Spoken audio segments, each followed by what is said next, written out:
En direct de la Valtrie, dans les belles terres noires, je rencontre aujourd'hui un couple de producteurs maraîchers, Maxime et Marie-Hélène Weiss des Jardins Weiss. Qu'est-ce qu'on cultive ici? Spécialité l'oignon vert. Oui, c'est intéressant. Les champs sont magnifiques. Super. Et justement, Maxime, parle-moi, tu me disais l'origine de la ferme, c'est à Ville d'Anjou. Oui. À Montréal, à Ville d'Anjou. Ton arrière-grand-père? Mon grand-père. Ton grand-père. Puis après ça, ton père a déménagé. Mon grand-père a déménagé à la Valtrie. OK. À cause qu'on est fait exproprier par la Ville de Montréal pour bâtir le métropolitain. Puis on est venu s'installer à la Valtrie. Hey, c'est une belle histoire. Puis Super. ici, la terre noire, là, comme on va trouver sur la rive sud de Montréal. C'est la même chose. La même terre. La terre noire, c'est la matière organique. C'est du bois ou des matières en décomposition. Fait que ça fait un sol exceptionnel pour la culture d'oignon vert. Hey, vraiment, c'est riche en nutriments. Marie-Hélène, parle-moi justement, tu es sa patronne. Oui, c'est ça, C'est ça? effectivement. Tu diriges l'entreprise. Oui, effectivement. Mais en fait, on est ensemble depuis presque 10 ans. Oui. Puis, il m'a offert là, finalement de travailler au sein de la ferme. Puis, donc, j'ai abandonné mon métier d'orthopédagogue. Puis, j'ai décidé de mettre la main à la pâte ici, finalement. Ben, c'est génial de voir un couple comme ça, autant investi.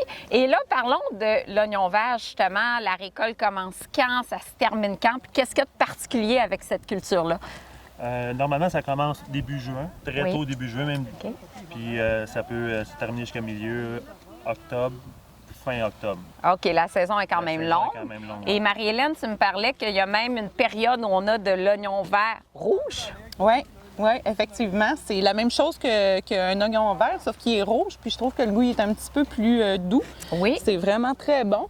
Mais on n'en a jamais Ouais, vraiment parce que des c'est grandes quand même des quantités. variétés qui sont extrêmement difficiles à faire pousser. OK. Et vu le super beau temps du printemps 2020, on a eu des pertes plus que la normale. Fait que la saison s'est écourtée dans l'oignon rouge cette année. OK. Et là, on voit que c'est tout cueilli manuellement, là. Oui, Donc, c'est tout quand même beaucoup de travail, là. Très manuel. Habituellement, on a peut-être une quarantaine, même des fois près de 50 personnes là, qui viennent attacher toute la journée. Après ça, l'autre étape, c'est le Après lavage. Oui, exactement. On transporte les oignons verts jusqu'à la station de lavage, là, finalement, où ils sont lavés puis coupés, là, souvent. OK. Du point de vue de la conservation maintenant, là, c'est quoi vos trucs, là, si on veut les conserver le plus longtemps possible chez nous? Le réfrigérer le plus rapidement possible. Oui. Ça, c'est le secret numéro 1. Puis le moins contact avec l'air possible. Ah, OK. Dans le tiroir à légumes, Ouais, c'est dans le tiroir à parfait. légumes, c'est parfait. Par exemple, ou Oui. dans un contenant, là, par exemple, un télifrais, là, ça se conserve mieux là-dedans, oui. Fait que ça se conserve combien de temps?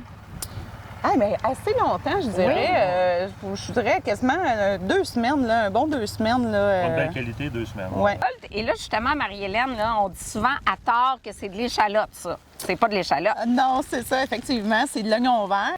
Ici, au Jardin Weiss, vous faites d'autres cultures aussi maraîchères. Oui, effectivement. On fait le céleri, le Oui. frisée rouge et verte. Wow! Et là, c'est le temps du céleri. Oh oui, à plein. Vous m'amenez au champ? Oui. Oui, on y va. On est en plein cœur d'un champ de céleri. C'est magnifique, magnifique. J'ai jamais vu ça. Autant de feuilles, Marie-Hélène. Puis ça, c'est comestible, là. Oui, oui, oui, tout à fait. On peut l'utiliser dans des soupes, dans des mijotés. Maxime, j'aimerais que tu me décrives entre le champ et ce qu'on trouve au niveau du consommateur, là. Absolument. Marie-Hélène, ce qu'elle tient dans les mains, c'est un céleri frais du champ, pas transformé, versus ici, ce qu'on peut voir, un céleri transformé que vous trouvez dans toutes vos épiceries et fruiteries locales. Puis ici, on a un cœur de céleri. Très populaire. Oui, oui, très populaire et moins amer au goût que le céleri conventionnel. Ah ben génial. Ben le céleri, je pense que ça plaît à tout le monde. C'est tellement versatile. Justement, Marie-Hélène, si on veut en profiter, comment on le conserve?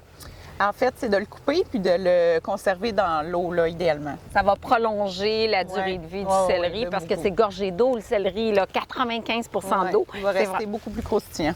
Ah, tellement bon. Et si je vous laisse le mot de la fin, là, qu'est-ce que vous diriez? Bien, en fait, que le céleri du Québec est disponible, je dirais, environ de mi à fin juillet jusqu'à début octobre. Là. Il va être disponible là, un peu partout, le céleri du Québec, parce qu'il est tellement meilleur. Il est tellement meilleur, puis il nous reste plusieurs semaines pour en profiter. Merci beaucoup pour la belle Merci à visite. toi.